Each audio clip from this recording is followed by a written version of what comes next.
Welcome to the Innovation Conversation, a podcast about innovators, both in business and real life. Hosted by myself, Ricardo Pascual, and Harry McDonough. This podcast is sponsored by Openexperts.com. Open Experts is a place to go if you're looking to talk with top experts from around the world. That is open-experts.com. This podcast is also sponsored by startupnetworks.co.uk. Startup Networks, it's an online forum where you can find all the resources you need to run your startup. From grants to investors to tips and tricks on how to be successful in your startup. Hi, and welcome to another episode of the Innovation Conversation. Today we are joined by Tomas Blacjak from Leadspicker. Tomas, welcome. Thank you for having me, and hello, Ricardo. It's a pleasure having you here. Would you like to introduce yourself to our audience? Yes, I can introduce myself. So basically, my name is Tomas, as you already mentioned, and I'm from Czech startup called Leadspicker, and I am responsible for operation and product development. And basically, Leadspicker is a company that's building a lead generation platform, and basically a lead generation platform powered by AI, and that's all what we are doing right now. But how did the company get started? Because we were talking before, and I know it's not the first iteration. So how did it happen? Basically, the company started 7 years ago. Our main founder, Blacjak, basically, he doing the startup scouting for the tech events and for the corporates like Cisco and etc. And basically, the company began as a startup scouting company for accelerators and corporate innovation labs and etc. And basically, for those campaigns, we need to find the relevant startups. We need to find relevant contact emails, and we need to contact them and ask them if they would like to apply into accelerator or some innovation lab and etc. And that was the beginning of everything. Basically, first 3 years when I joined the Leadspicker, we were more like agency, not a startup. Basically, we have our development on our side already done, but basically we still thinking about only the startup scouting and how to scale the startup scouting in a startup scouting field. But this industry is really limited. And one time we basically sit with all the people and start thinking how we can scale and what we can do as a next. And we take a look what we have developed, what we are doing, and start thinking that everything what we are doing for these startups, we can do for everyone in B2B business. Because the process is the same. You need to find relevant company, you need to find the relevant people, and you need to basically contact them. And that's how we involve into building some solution for the B2B lead generation. And that's the real story. How we start building the first B2B lead generation platform. But previously, we basically built everything. We basically built everything like some part of a technology, but also as some type of a managed service. So our typical tickets before was in thousands of euros, and basically clients come to us. Basically, we have a technology and we manage the service for them. But this was really tough for the scaling because when we start scale, we just for scaling with some amount of clients, we need to hire more people, and in some time that wasn't not. Basically, we cannot keep the scaling up like that. So year ago, we totally scratch everything. What we develop, what we have. We've unfortunately fired most of the team members and start switching fully into SaaS platform and SaaS business. And at this moment, we have basically built the SaaS platforms. a SaaS platform for B2B lead generation, and we have first hundreds users that playing around with our platform. And at this moment, the business plan behind that make us more sense than before, because previously we was focused to scale really fast, and only way how to scale fast in our point of view was scale by the people, and also basically the higher tickets clients. But at this moment, when the GPT come and open the APIs and etc., there is huge potential what you are able to do, and we start integrating everything. And at this moment, basically, the platform is really great, and basically what we plan to do, we still planning to involve the AI more and more into whole lead generation.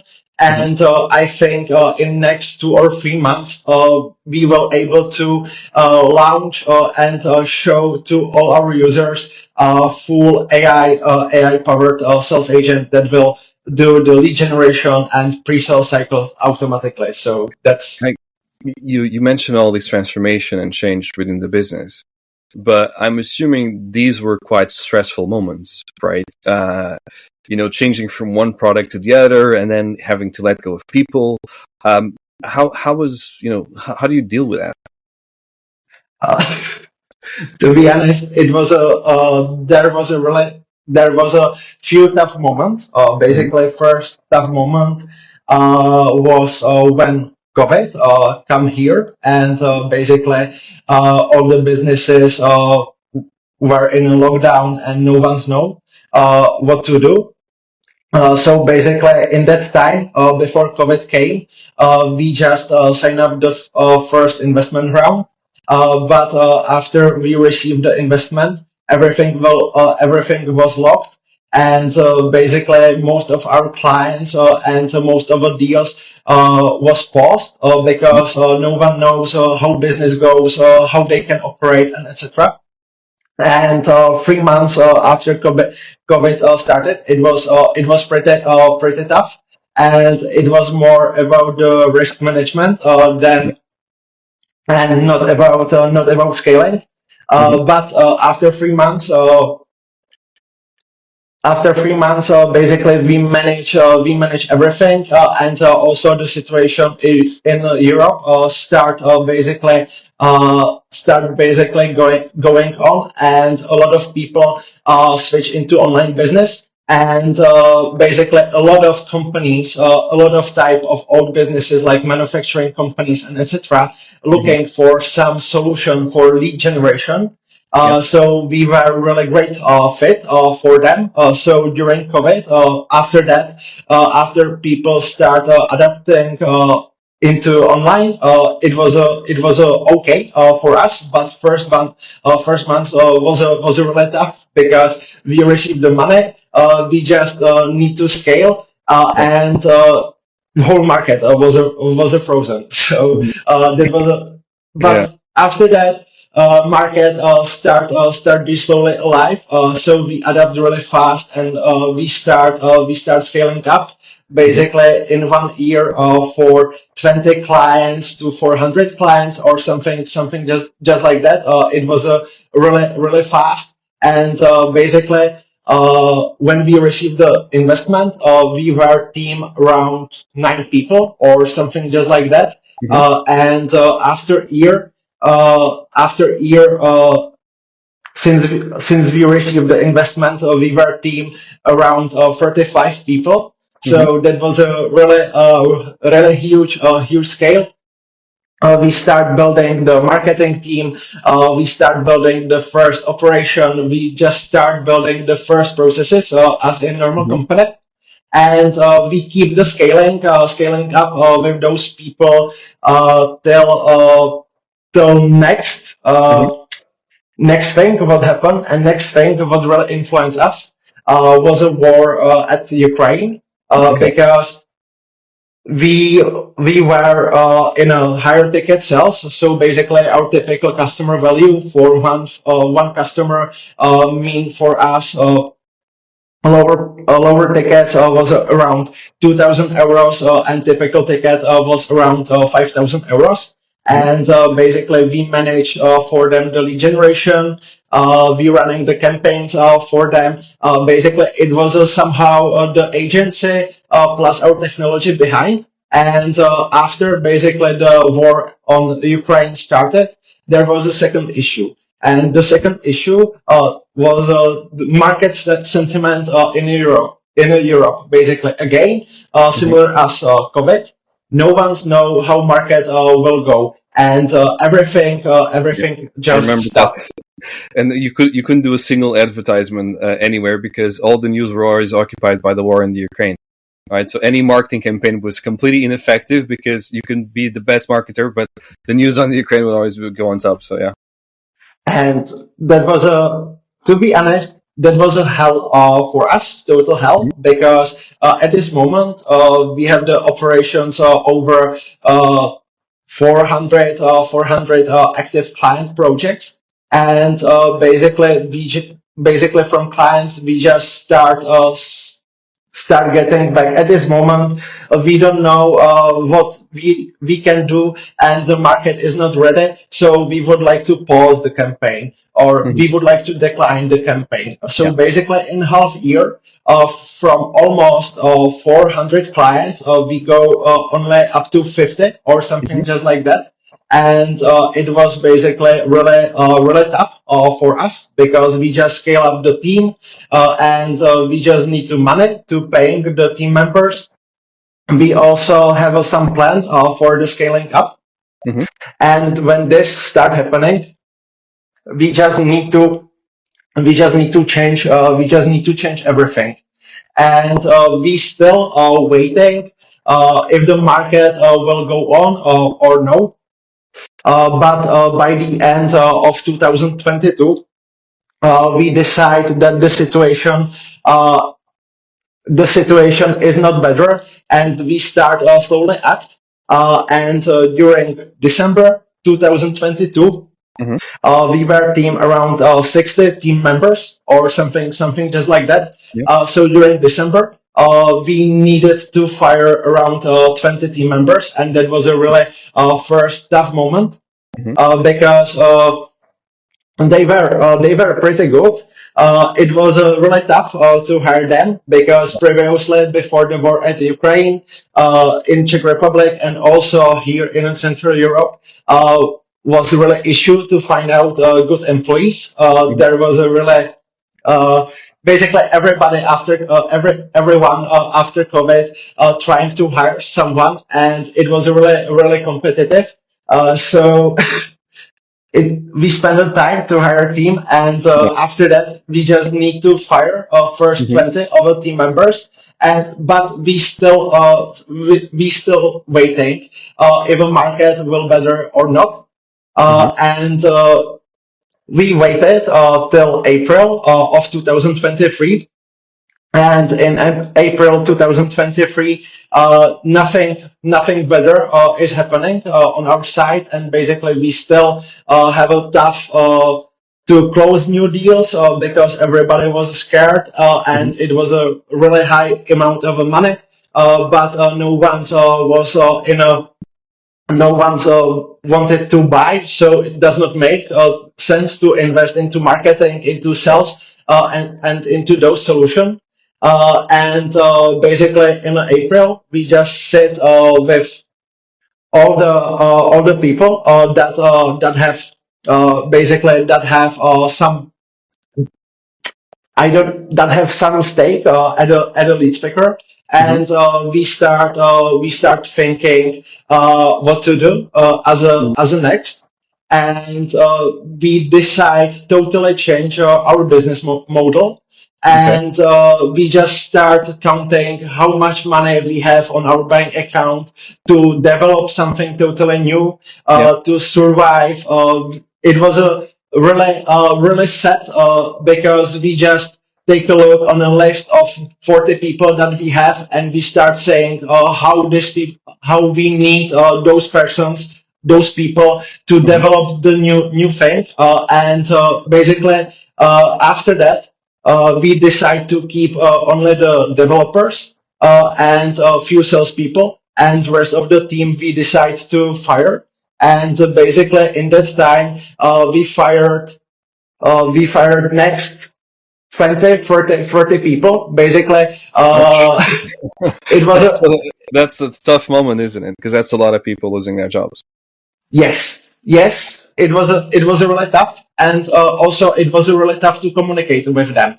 because those people works pretty well, but basically it was a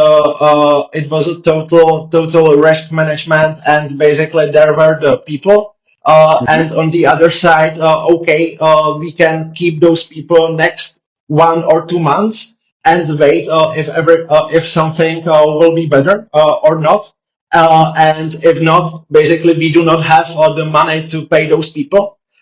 So that was a really tough moment for us, and basically, for in our point of view, we just I think basically in that time the decision that we made was the best decision that we could make in that time, because unfortunately we fired most of our team. We keep only the developers and a few other people. Basically, at this moment, we are the team of 12 people, and most of them are the technical people. And after that, we have two salespeople. Uh, but it was a really Yeah. tough. And the decision that we made was a build fully software as a service platform. Mhm. And what we have developed, technology from the past, what we are solving, how we are solving the lead generation campaigns previously. We just took those technology and start building the interface and slowly integrating the technology that we have. Mhm. And at this moment, we have the Leadspicker platform, and we are still surviving, and we starting the scaling up again. But it was a really tough moment, and I hope that I will be avoid for now the similar moments that we have basically a year ago. I was wondering, when you're making these decisions, which are hard decisions, what were the investors saying to your company? Were they saying, you know what, you need to make the cuts? We'll back the idea. We believe in you as a team, but there are changes that need to happen. How was that managed? Because that's a hard thing, isn't it? Basically, the investors support us because also for them it was lose the whole company or basically agree what we are doing and help us with some type of a transformation. And I need to say we have really great investors because in tough time they help us. They send us some additional money Hmm. that basically help us to execute and build the platform that we have right now. And with different investors, I think Leadspicker basically with different investors, Leadspicker cannot survive basically because investors in tough time Hmm. really help us, Yeah. and at this moment also trying to help us and advise how to do it, and yeah, that. How I was wondering, because you guys are based in Czech Republic, right? How is the ecosystem there? Is it easy to launch a company? Are people willing to invest, or actually it's quite the opposite, where there's a lot of taxes and it's quite hard to launch something? There is a two basically here is a two point of views.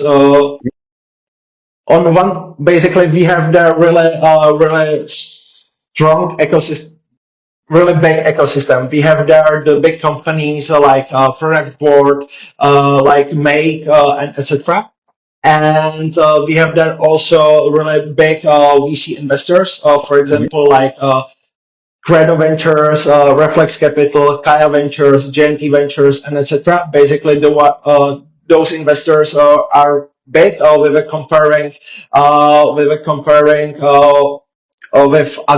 countries surrounding the Czech Republic. But there about everything there is still a lot of paperwork. But here the startup ecosystem somehow works. It can be better, but it can be also much worse. And at this moment, the Czech government start working on improvement like laws about the startups, about the employee stock options, and etc. So basically, the government slowly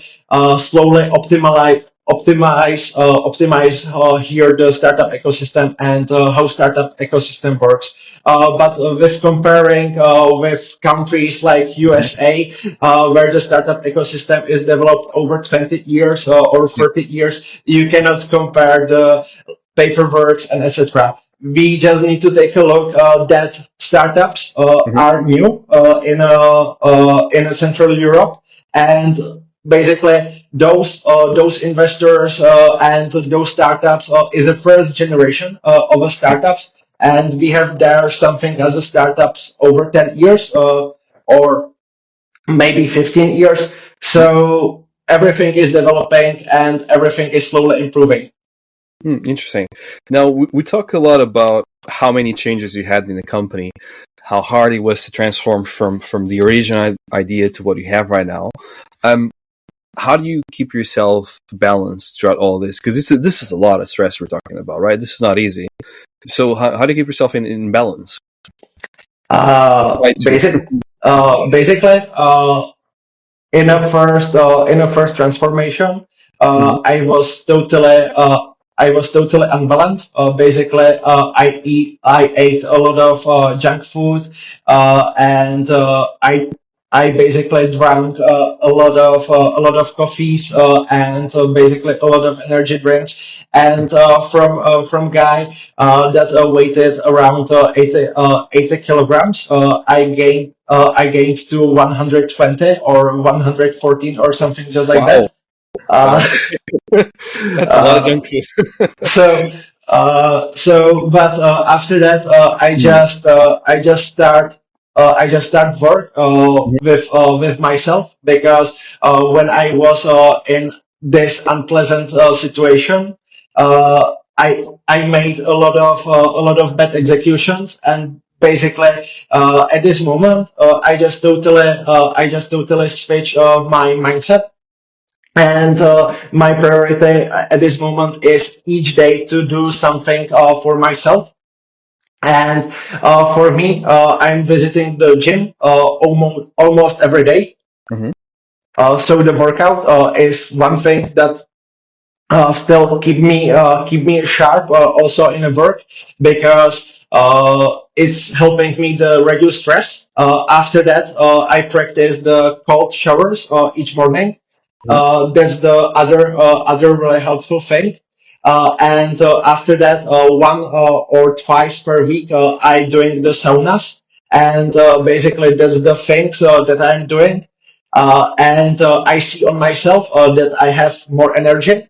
Also, when some shit happens at work, I'm more ba- basically I'm not that I don't know how to say properly. Basically, You can deal with stress better then. yeah, that's the right word. Sorry for that. Basically, I'm dealing the stress much better, and also I'm trying to eat healthy. So that's the 4 points what I'm doing for myself, and I think that's the really important for everyone that's trying to build something new, to keep yourselves in a sharp and keep yourselves health. Mm-hmm. And basically, when you will eat the junk food every day, and when you will sitting only under computer, unfortunately, this is not sustainable. And in some time, it start take some tax back, and usually the tax back that is taking is a bad execution, or you are the everyday the tired, and etc. Mm. No, that's a common theme. We talk with me and my co-host Harry. We end up talking with a lot of founders, and they all say the same thing, which is actually you should take the time for yourself, because it's a bit like a car. If you're not taking care of the car, it's not going to run anymore, is it?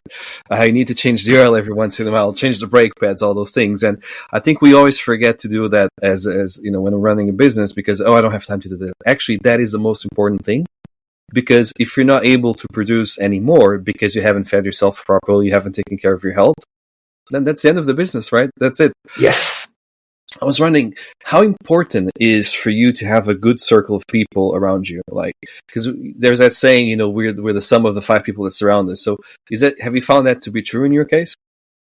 Basically, the people around me is really most important, because the people really influencing us, and they can give you the energy, but they can also take the energy. And I was also in a situation where I have around me some toxic people. Also here at work, we just have a few toxic employees, and they are only taking us the energy, but Mm-hmm. they had really great performance. So basically, we were in a position when we saw, for example, they have really high sales, or they have really high delivery, but the rest of the team was totally bored, totally tired for them.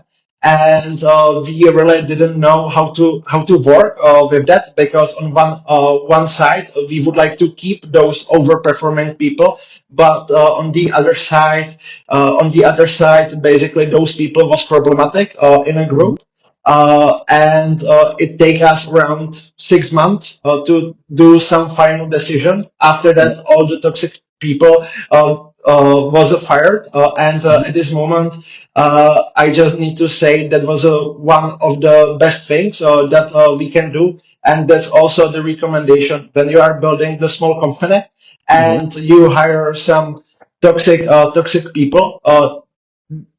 Doesn't don't care only about the performance. Take care also about the relationships, because by the end of the day, you can have one overperform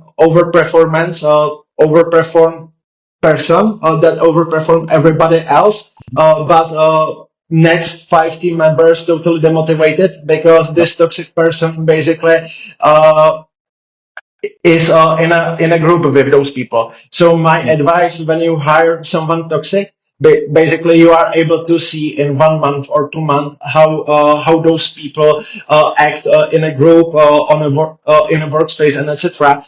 So hire fast and fire faster. So basically that my advice, because it does not make sense to keep those overperforming people, Mm-hmm. because tax is that average performers will be under average, and only one reason will be the one overperforming person that you hired, Mm-hmm. because he or she can be toxic. Interesting. And what were the key lessons you've learned, in all these years? What were the things they say, what, just do things this way because that's the right way of doing them? What were the key ones? The key ones that I learned from. Because we talked about health, we talked about firing fast when people are not right for the company. We also talked about how do you deal with stress and stuff like that. What else would you like to tell us about how to manage all this? Because it's not an easy journey we're on. Uh, Basically, first advice does not make sense to taking look for some shortcuts, and shortcuts can be some boosters for your energy, some basically things how to manage stress and etc. And it does not make sense.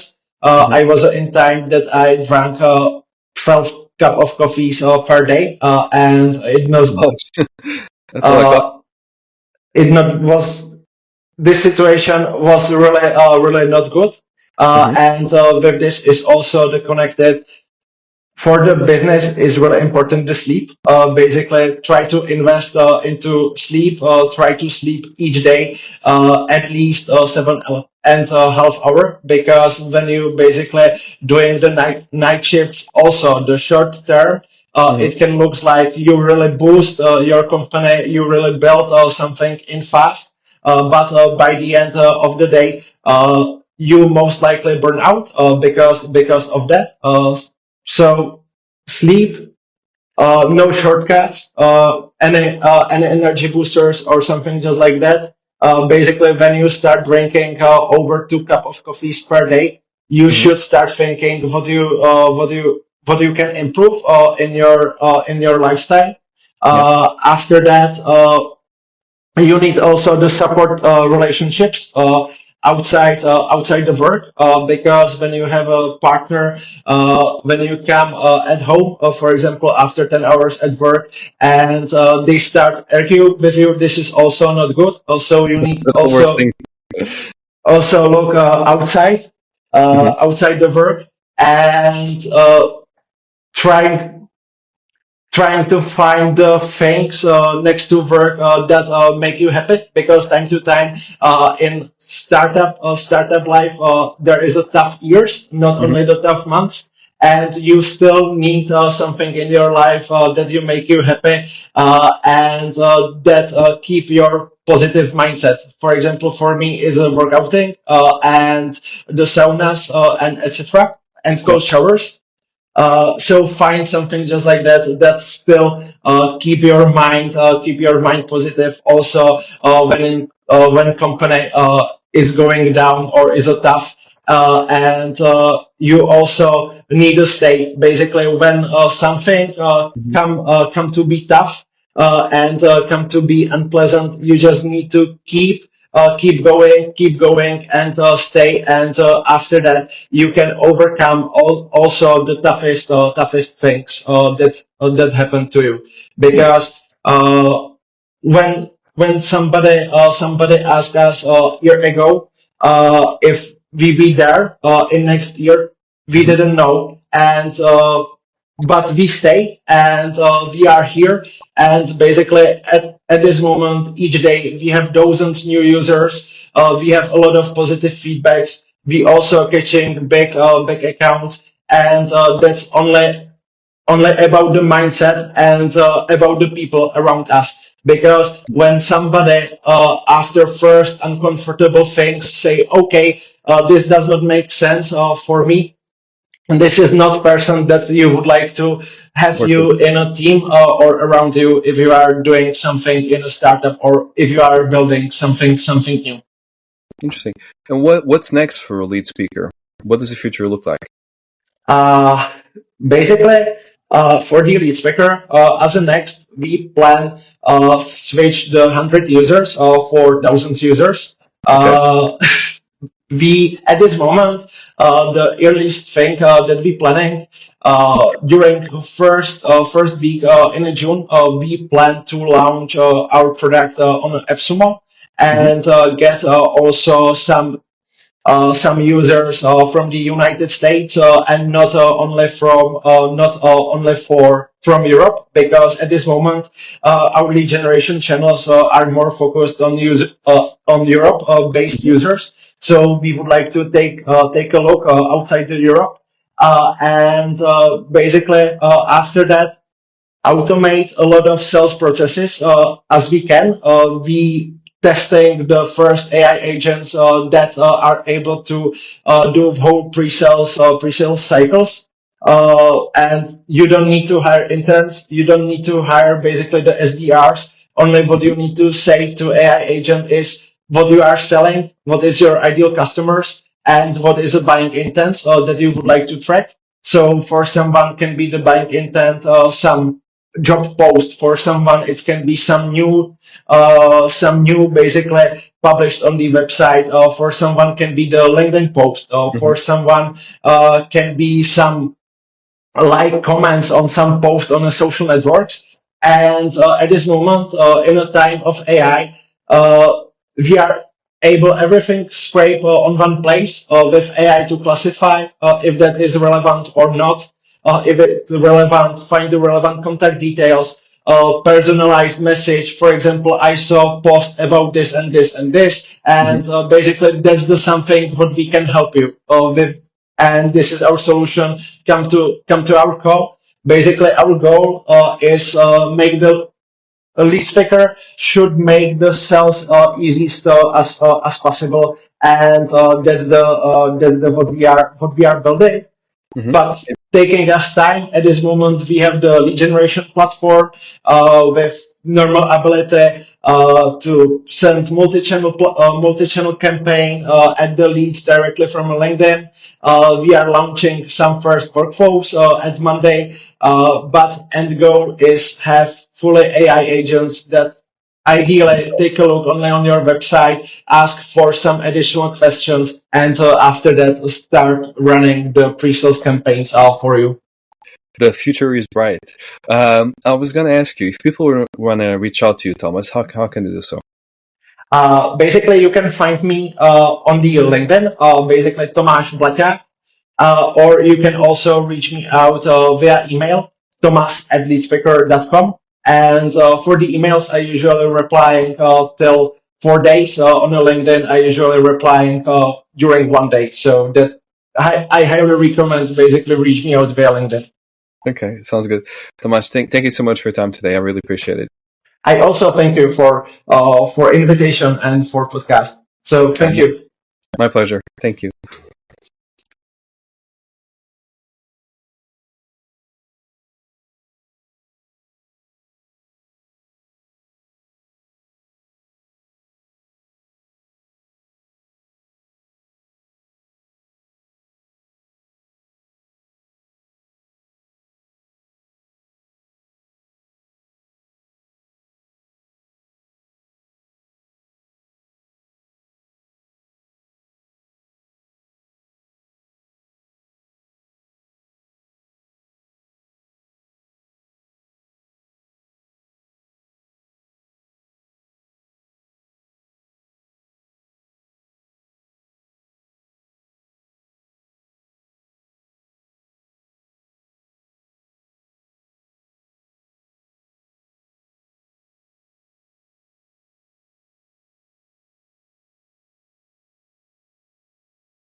This podcast is also sponsored by startupnetworks.co.uk. Startup Networks, it's an online forum where you can find all the resources you need to run your startup, from grants to investors to tips and tricks on how to be successful in your startup. This podcast is sponsored by openexperts.com. Open Experts is a place to go if you're looking to talk with top experts from around the world. That is open-experts.com.